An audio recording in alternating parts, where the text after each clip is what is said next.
I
promise not to heckle this time.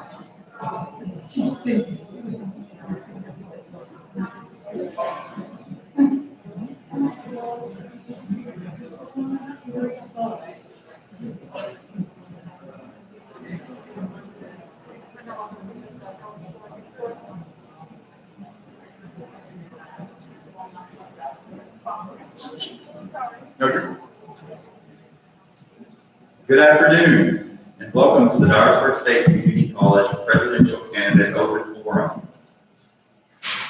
We welcome those who are joining us virtually and those who are here in person. We would like to welcome at this time Dr. Reid-Bunch, who serves as the Vice President of Dyersburg State Community College. She earned a Doctor of Philosophy degree in Community College Leadership from Mississippi State University, a Master of Music in Vocal Performance at the University of Mississippi, and a Bachelor of Music in Vocal Performance at Mississippi University for Women. We are happy to have you here today, and we will allow Dr. Reid-Bunch to tell us a little bit about herself and why she thinks that she is a good fit for Dyersburg State. And after those remarks, we have some prepared questions that have been sent in by the community, faculty, students, and staff to ask. However, for those of you who are here in person, you may come up to the microphone at the appropriate time, and I will recognize you to ask a question. So with that, let's get started. Dr. Reid-Bunch. Thank you, Dr. Barham. Good afternoon. We have a room full. I'm sorry if I can't see way over there, but thank you for being here this afternoon. Throughout today, I've had many meetings so far, several still to go, but I hope that you have learned or will learn some things that will distinguish me as the choice to serve as your next president of Dyersburg State Community College. My leadership style can be summarized as collaborative, participative, and inclusive. In order to achieve maximum effectiveness to lead Dyersburg State Community College in leading to meet the needs of those that we serve, our community. My rich experience has shaped my passion for achieving goals, the importance of being a servant leader, and the reward of making a difference in the lives of people every day. I've served 21 years in administrative and senior level positions, including my current position here as vice president for the college. I've also served at Itawamba Community College and Holmes Community College in Mississippi. I've gained varied experiences serving under 5 different community college presidents in the areas of academics, career technical, online and virtual learning, student services, institutional development, institutional research and effectiveness, marketing, athletics, information technology, fundraising, event planning, program and regional accreditation, and alumni. In 2019, my career journey brought me here to serve as the vice president for the college, which has been an honor and a rewarding experience. Being part of the team to promote access, quality, student success, completion, and workforce training in rural West Tennessee has provided many opportunities to meet the growing needs of this service area. Being a leader that believes strongly in shared governance, effective communication, creativity, and innovation, it drives me to empower the people that are around me to be student-focused and flexible in dealing with our students and our stakeholders. Dyersburg State is very fortunate. This room is filled with dedicated and talented employees that are open to new and innovative ideas.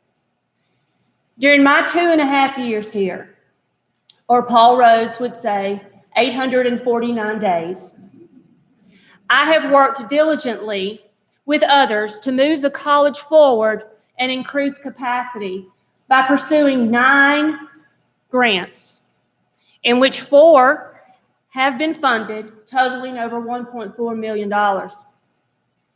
Working with a dynamic team of professionals, we not only pivoted in a few days' time to offer virtual instruction through Zoom technology in March of 2020, but we empowered the faculty and our student services personnel to be innovative, flexible, and patient with the abrupt change.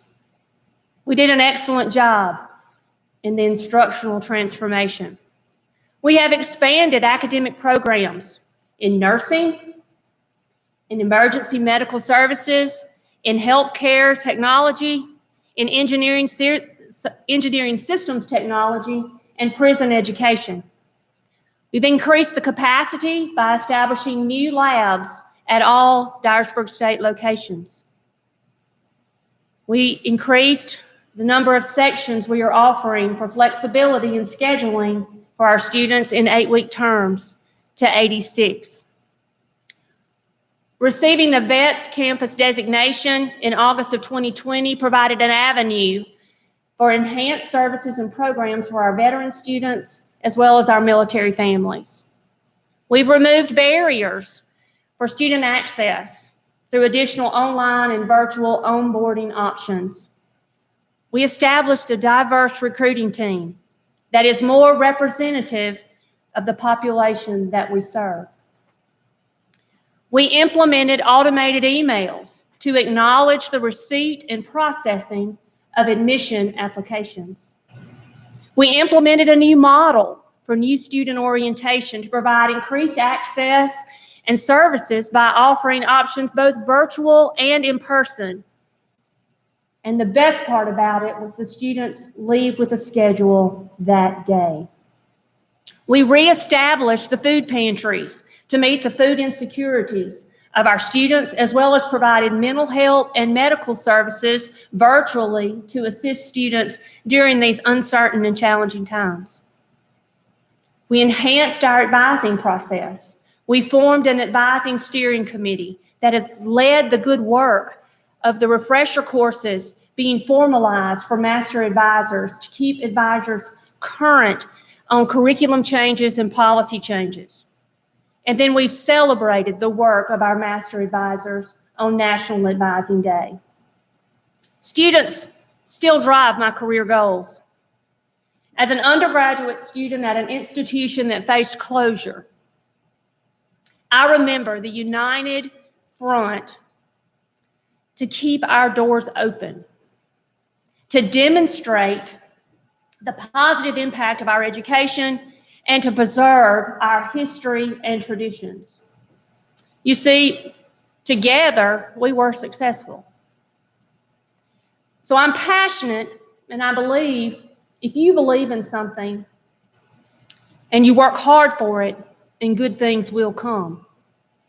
Just as higher education has faced adversity many times and prevailed, Dyersburg State demonstrated resiliency in 2020 when we retained 93% of our enrollment in the fall of 2020 and 95% of that enrollment in the spring of 21, all while being in the process of closing success gaps for our students that received Pell versus non-Pell.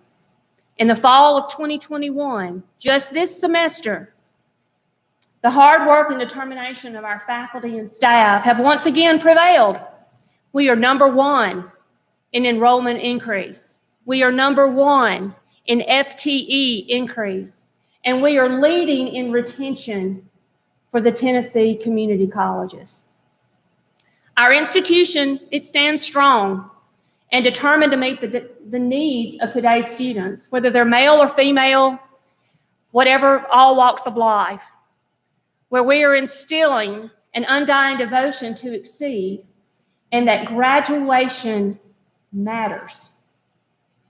Completing a degree, an associate's degree, will increase the lifelong earnings of a graduate by $428,000 over a high school diploma. Graduation matters. Recognizing the importance of the establishment of partnerships with our public, especially our businesses and industries, we definitely need a collaborative effort to keep the workforce education educated and essential.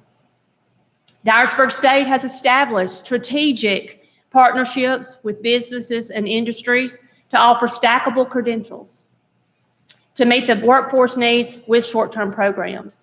These partnerships, both new and current, are the future of Dyersburg State Community College. I want you to know today, I am committed to creating a culture of trust, equity, growth mindset, diversity of thought and inclusion, as well as an environment of respect and appreciation, which are vital to our continued success. Relationships are essential, as evident in my own life. Locally, I'm a member of the Dyersburg Noon Rotary Club, and I'm a graduate of the Dyersburg-Dyer County Leadership Program. In the state, I'm very involved in the TBR subcouncils and oversight committees. In the region, the Southern Association of Colleges and Schools, or the SAC-COC. Nationally, I serve as a board member for the National Council of Instructional Administrators. I work frequently with Achieving the Dream colleges and the staff and Congress members. But the most important relationships are here within the college. My higher education experience has helped shape my determination to be an effective servant leader in order to meet the challenges that this institution, our state, and our nation face. The prerequisites of hard work, dedication, and open-mindedness are the foundations of which my career has been based, and I absolutely look forward to using them at the next level. Thank you for those remarks. Access is one of the strategic goals of this institution. How do you increase access at a comprehensive community college to students with various levels of readiness, circumstances, and abilities?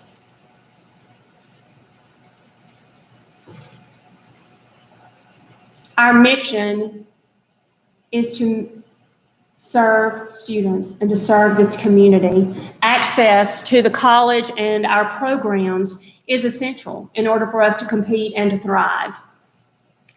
You know, different ways of access are, for example, increasing our enrollment.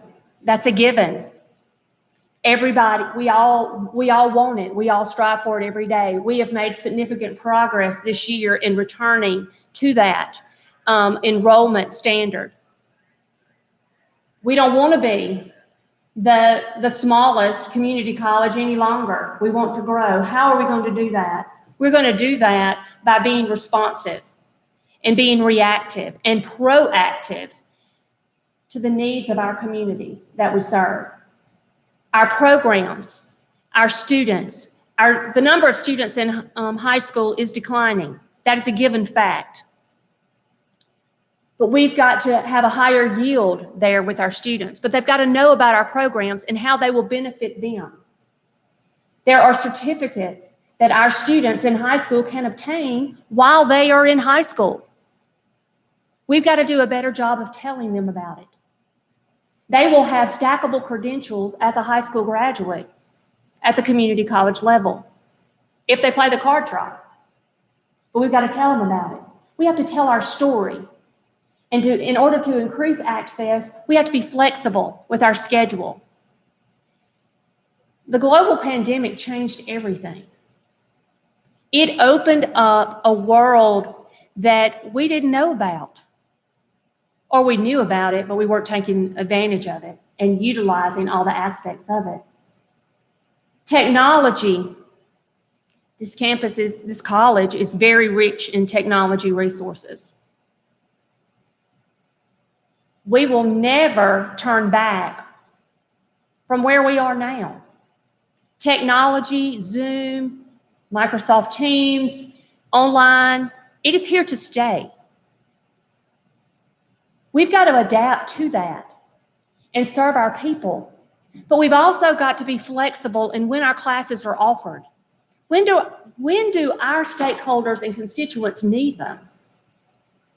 If they're an adult student and they're working all day, or they have children, perhaps they need their classes at night, or perhaps they need them on the weekend when their family member can keep the children.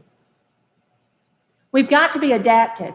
You know, one idea that I have for adult students is to create a program where they can come to class one night a week and they can finish a degree in 2 years by coming one night a week.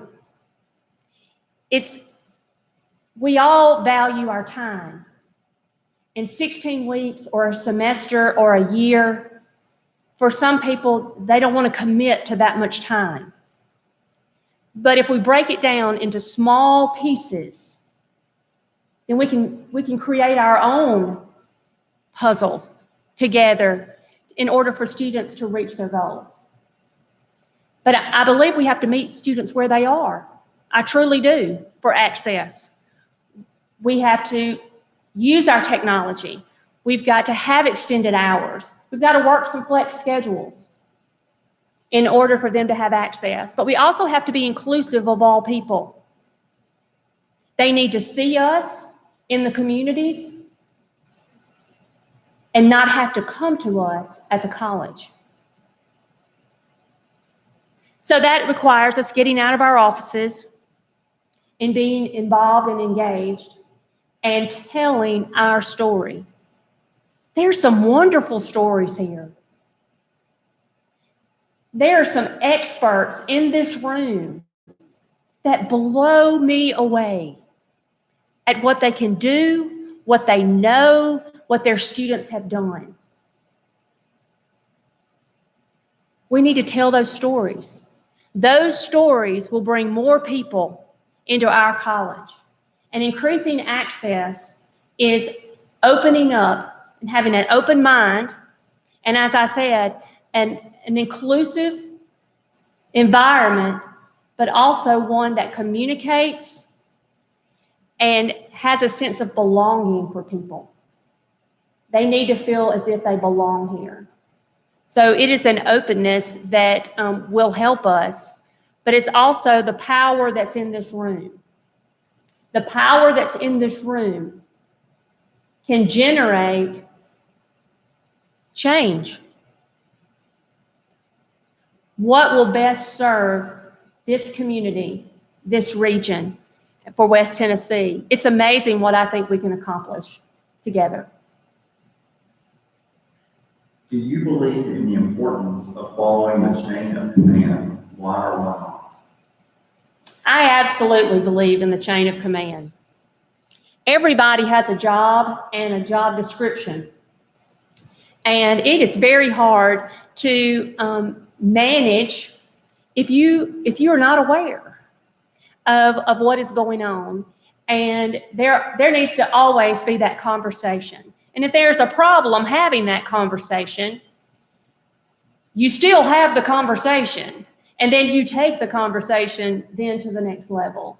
But it's about communication. And the chain of command is about job responsibility and job accountability.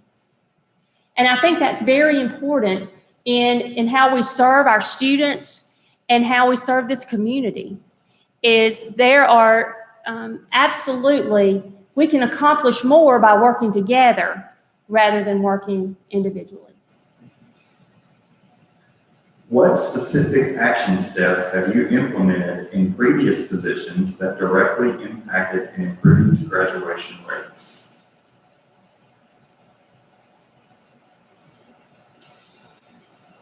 At Itawamba Community College, I served on the Institutional Effectiveness Task Force.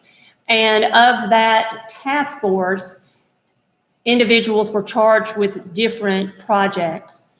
My project was graduation. How are we going to increase the graduation rate? It was very low. At the time, we were getting a lot of pressure from our legislators to improve that. So all hands on deck. We put together a team of people. We brought the experts to the room. Why are people not graduating? And we learned that people were just taking a few classes and they were transferring out. That was the thing to do. Oh, I'm going to go get my math and English, and then I'm going to go on to university.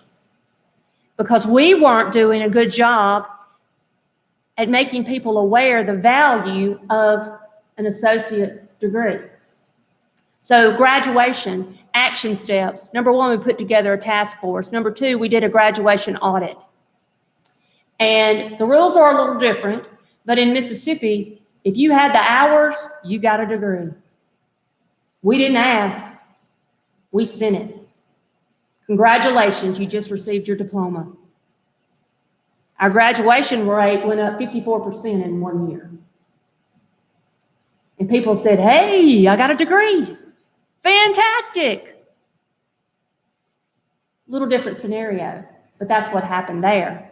But we also had a campaign to try to raise awareness. We also did, we had partners, business and industry partners, about completion and graduation and how it mattered and how much more money they would make at individual companies if they had a degree. It made a world of difference. Now, after we picked the low-hanging fruit, the graduation audit, that was the easy part. Then we had to put concrete things in place to make sure that our students were aware, but they were on track to graduate. That's where advising came in. And very intrusive advising and a detailed plan that we entitled, after 6 weeks of work, of research and best practice, was a playbook for the advising system. And so it was very impactful of how we increased graduation at that time. And currently, I mean, the graduation rates are very high, but we removed the barriers too. We removed all the barriers, and it wasn't about participation as much as it was about reverse transfer and letting people know the value of that associate degree. And we had a tremendous influx of people requesting that, but they had to know about it. And so we did a huge marketing campaign for reverse transfer as well. The pandemic caused individuals to assess their stance on work-life balance and value the importance of family. As the next president, how will you address the changing mindset of employees and students looking for more work-life balance?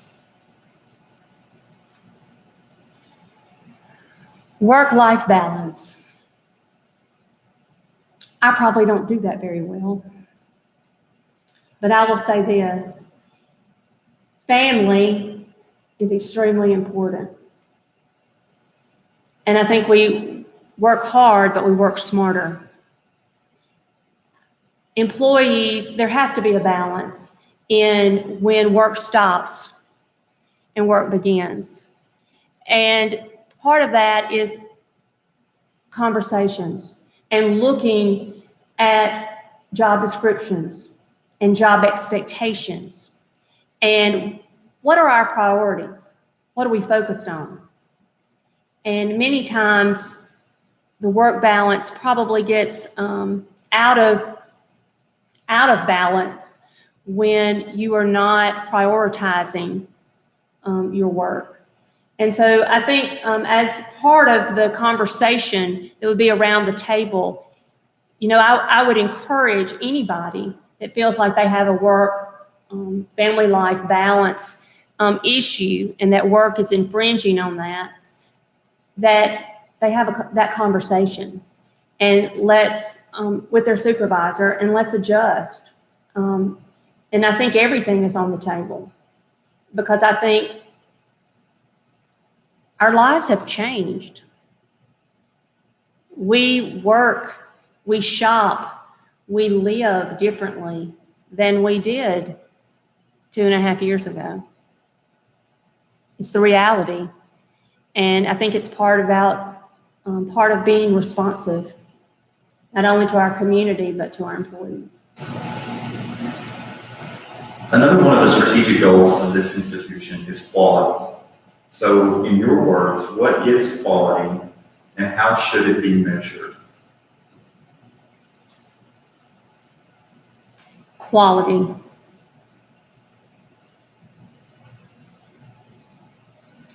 Quality is the good.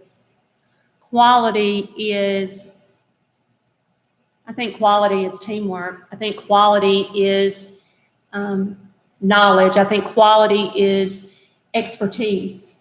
I think quality is the delivery of everything we do. I think quality is how you walk in a room. How do you think of yourself? How do you think of your job? I think quality is worth. It's worth. What is it worth? And high quality want to be the best. And you know, there's that book, Going from Good to Great. I think quality is about being great. And I think quality is about being extraordinary. But it's all those pieces that make up what quality is that have to be addressed and have to be looked at and have to be internalized in order to produce quality. You know, what is great? What is extraordinary? We could ask everybody in the room. Everybody would probably have a different answer. But around the table, we could come to consensus on what this institution felt that quality was and is. And then we would work to meet those goals. Describe how, if you become the next president of Dyersburg State, you will be an active member of the communities that DSCC serves. I love people. I really do. I love events. I love to be involved. You know, I arrived in the fall of 2019, and I had a little over 6 months before the pandemic hit. So I met a lot of people, got to go to a lot of places, and then the world stopped. And nobody went anywhere. And when they did, everybody had on a mask. And you got in and you got out, right? There were no events even here. So absolutely, I will be a full-time president. I live here now, and I will live here then. My family, they like Dyersburg. My mother spent 3 months here. She thinks it's pretty cool. She didn't get to meet anybody. My dog lives here all the time. No, all kidding aside, the communities are what, and the partnerships are what is going to make this college move forward. And that is built on relationships. And relationships are built on involvement. And if I'm looking for things to be involved in, I graduated leadership Dyer County in the middle of a pandemic.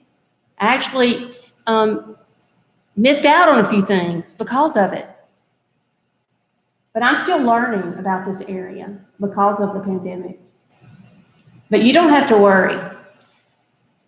The role of the president is 24/7, 365. And I will be on call and available, and maybe your neighbor.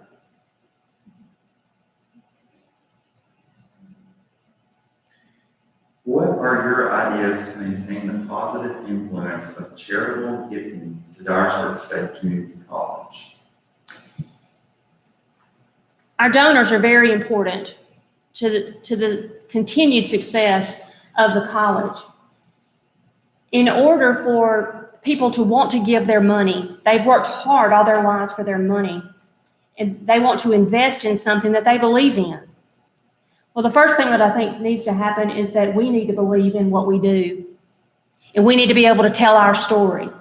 And everybody needs to be able to tell a story about the success and the good things that Dyersburg State is doing. And if we can pull on the heartstrings of our donors and new donors, we'll cultivate new relationships for donors. But people will invest their money in things that they believe in. You do. You absolutely do. You give your money to things that you believe in and things that you care about. Well, our story needs to be, we appreciate you as a donor. We want you to be involved in what we do, but we also want you to meet the students that you are helping reach their educational goals.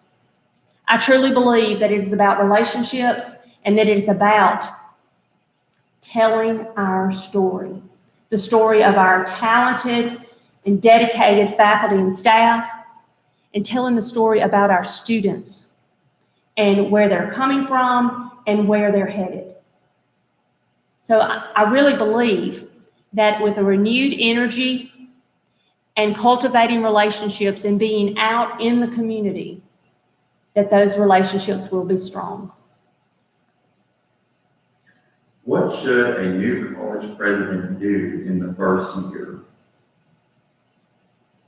The first year, hit the ground running. The first year will be tremendous. There will be a transition, absolutely, to the presidency. There is no secret that this college has been served by one president for 37 and a half years. There will be a transition. The transition will be a lot of conversations. The first thing I will do is listen. There'll be a listening tour. I plan to go not only to every department, but out in the community to find out the needs of you individually, you as a department, and what our community needs. There'll be a lot of conversations. There'll be focus groups asking what you think about things, where you think we should go. But at the same time, our work will continue in serving students as we propel and get ready for the changes to come to West Tennessee. In the first year, that's a long time. That's 365 days of accomplishments that I'll share with you. But we need those new programs. We need awareness to our high school students, to our parents, to our community of the services we can offer, how flexible we are, how we are being responsive to the needs of this region. In the next year, there will be a dynamic shift in the preparation in West Tennessee because of Blue Oval City and the tier suppliers that will come to this region. Employees of existing businesses and industries are going to want to apply there. That is going to create a void at our current business and industry. We have to be able to supply the needs for those trainings. We have to be at the table for those. So there's going to be a lot of work about that, getting ready for that and serving the needs of the community. We will continue to look at our programs. We will develop early and middle colleges in our high schools so students graduate high school and also have some type of stackable credential certificate or associate degree when they leave high school. We will work hard and passionately for our students and their needs. We will have a holistic student approach to meet them where they are. We're already working on the offering of classes and opening it up for Zoom sections only. We'll see how it goes. If there is a demand, that will only grow. We will look at offering complete online programs. You can get a degree online in this area, or a one night a week for 2 years type of program, or maybe weekend college. Everything will be on the table in the first year. But the biggest thing will be the relationships that I have with each of you, to listen to your concerns, listen to your dreams for this college, and revitalize your energy and enthusiasm about what you do every day. I want you to enjoy coming to work. I hope the mask can go away so I can see you smile. Because I do believe that that type of energy is contagious. And it will help us move forward. As you see it, what are some of the differences between a four-year institution and a community college? Community college, we are just what our name says. We are in the community. We are place-based. This college is here for a reason, to serve the people of West Tennessee. That doesn't mean we can't serve people from elsewhere, because we do every day. But we are place-based. So our focus, and we should be laser-focused on the counties that we serve and meeting the needs within those counties of those students. A community college, the biggest difference is we take anybody. We're open door. Universities do not. A community college is a family. And we have a family atmosphere. Many times a university is so large that there's no way possible for people to know the student's name or for them to have a sense of belonging or true engagement. Here, I feel very confident in saying that our faculty, they know their students' names in their classes. They know when something is wrong, and they know where help is needed. Our student services group, they know people's names. Many of you know people's names. I think that's the biggest difference in a community college. Our work is mighty, and it is so encompassing of so many things because of that word in our name, community. There's so many needs, and there's so many different groups of people that we can serve. So that's the biggest difference to me, is that we're open door and we know people's names. We have a smaller teacher-student ratio, so there's more individualized attention at a community college, and I think a very quality education. Thank you, Dr. Reid-Bunch.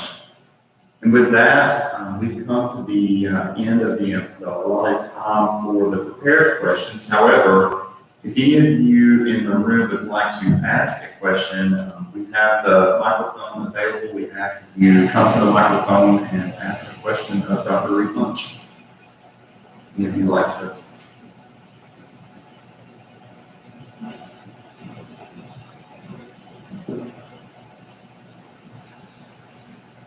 Hello. Oh, that one. Excuse me. Hello, everyone.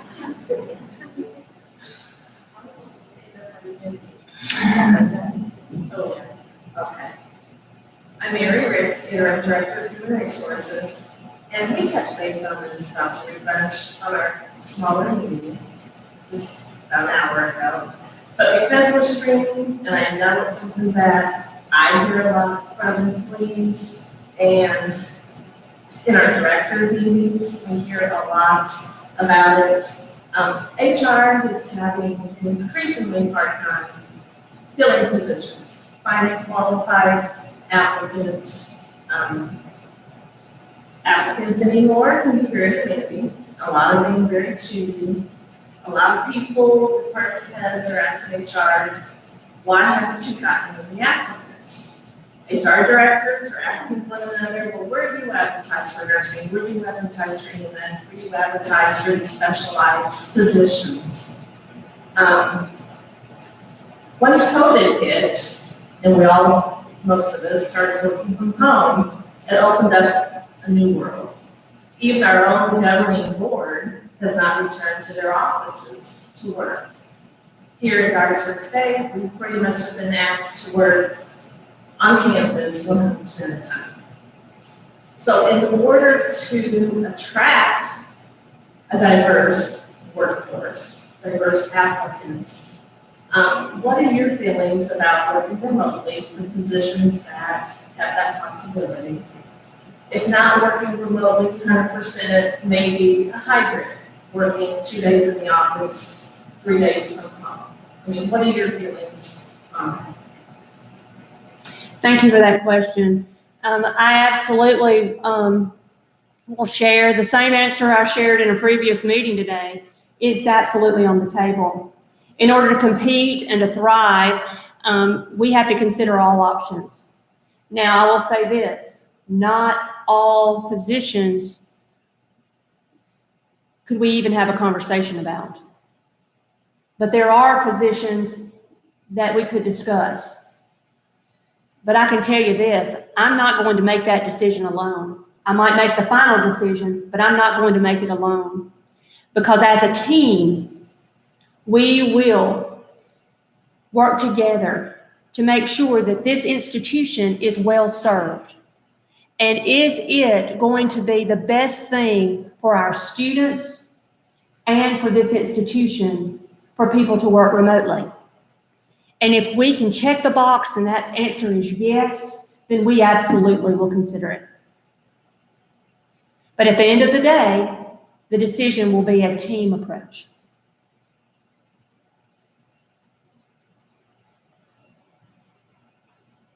Any other questions from the floor for Dr. Reid-Bunch?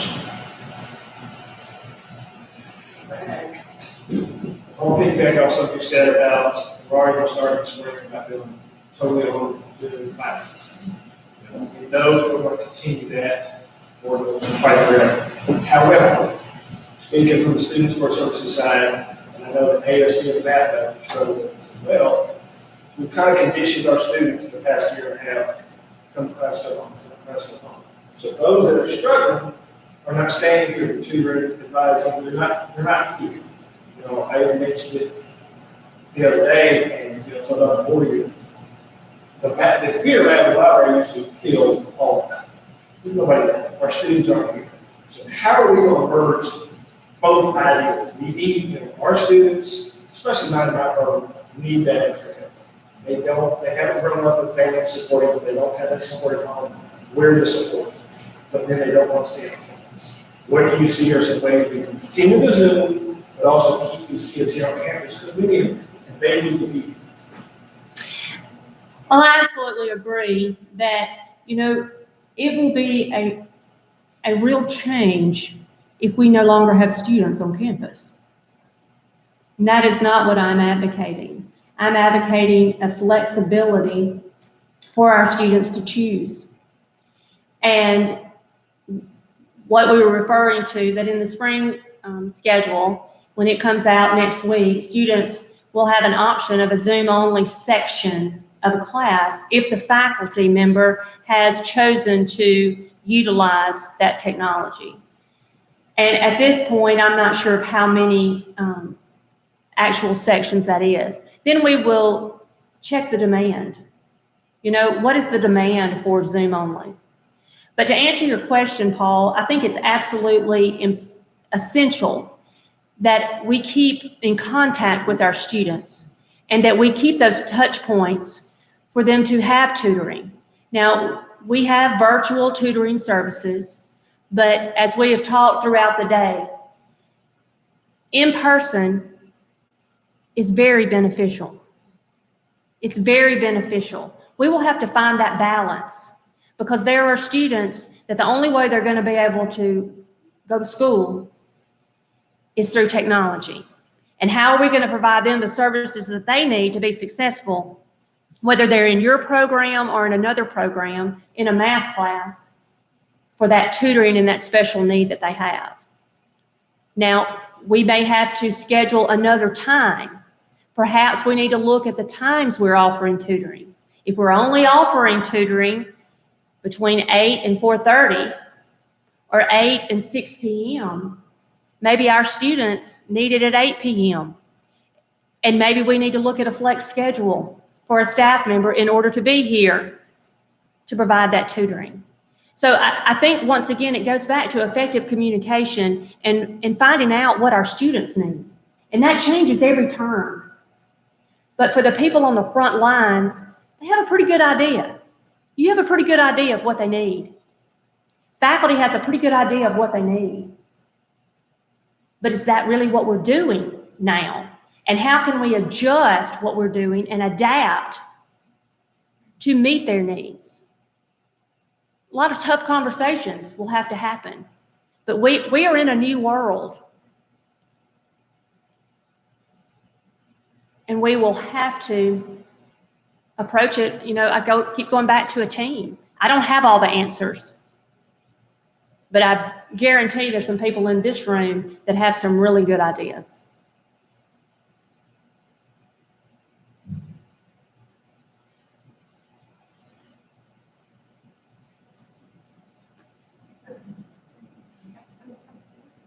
Hi, I'm Stephen Thomas, Director of Student Life.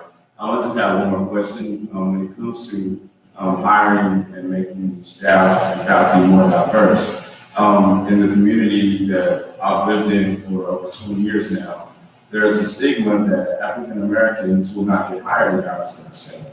And that's for people that I know personally that have attempted several times to get a job here. So how do you plan to, if you were selected as president, how do you plan to change that stigma within the community here in Dyersburg?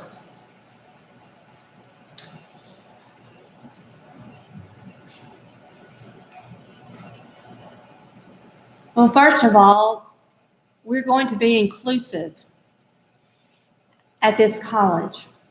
and people are going to have a sense of belonging. And I think in the 2 years that I've been here, we have already diversified the faculty and some of the things that we've been doing, faculty and staff, some of the things that we've been doing, because there needs to be a sense of belonging. And I'm going to tell you a quick story. When I went to the University of Mississippi, I was from a very small town in Mississippi, and a pretty sheltered life, actually.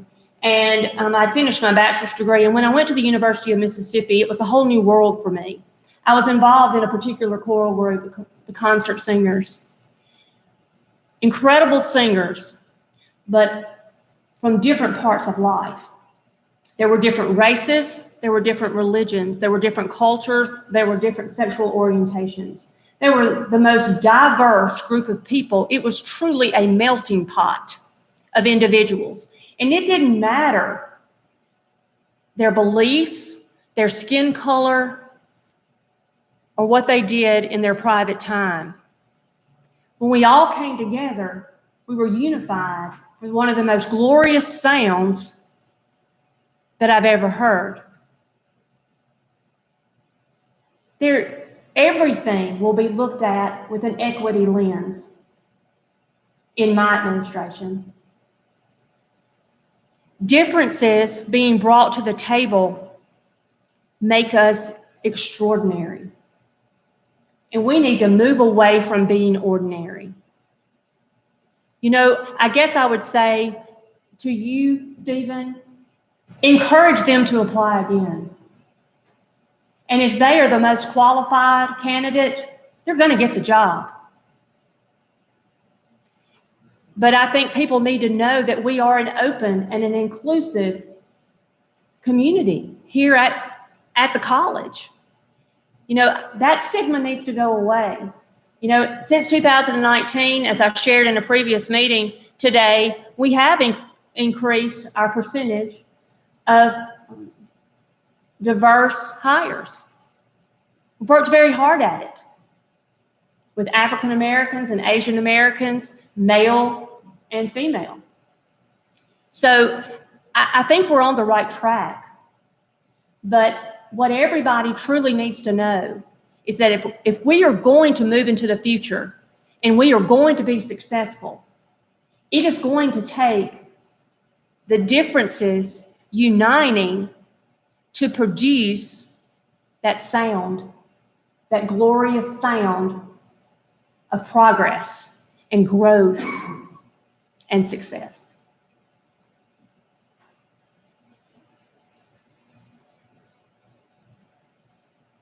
Thank you, Dr. Reid-Bunch. Is there anything else that you would like to add during this time? Any comments for the participants? Well, absolutely. First of all, I want to thank you for being here this afternoon, and for those that have joined virtually as well. I have a passion for Dyersburg State Community College, its faculty, its staff, and most of all, our students. I would consider it both an honor and a privilege to lead this group of dedicated and talented employees at Dyersburg State as your next president. I look forward to working together because I truly believe in my heart that we can build a future that leads to an extraordinary destination. Together, we can create a vision that will lead Dyersburg State into the future. And I do mean together. I will focus on appreciating the expertise of our faculty and staff by empowering a creative and innovative and open environment to communicate and discuss improvements of student success. We will work together as a team. I can't emphasize that enough. To address our immediate opportunities and to build new relationships while we are strengthening our current relationships with our communities and with our stakeholders. We have to be responsive to the training needs of our existing workforce partners, as well as being appropriately aggressive and proactive in planning for Blue Oval City and the tier suppliers that will come to our region. I want to be your president because of what I believe we can accomplish for West Tennessee and our students. We all need positive, energetic, driven people in our lives. Our students need role models, and our society needs leaders. If afforded the opportunity to be your next president, I will be a leader on a mission, because I honestly believe when your passion and belief are greater than your fear and doubt, the sky's the limit on what can be accomplished for West Tennessee. I close today by thanking you. I thank you for attending this open forum. I thank you for participating in the day's events and allowing me to provide just a little insight about who I am, what I believe in, and how I can help Dyersburg State move into the future. Thank you very much. Thank you. It has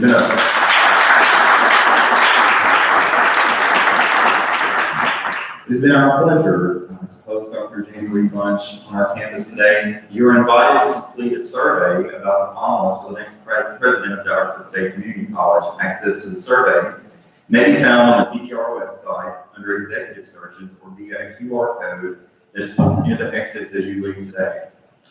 Thank you for your participation in being with us, and we thank you, Dr. Jamie Reid-Bunch, for being with us as well.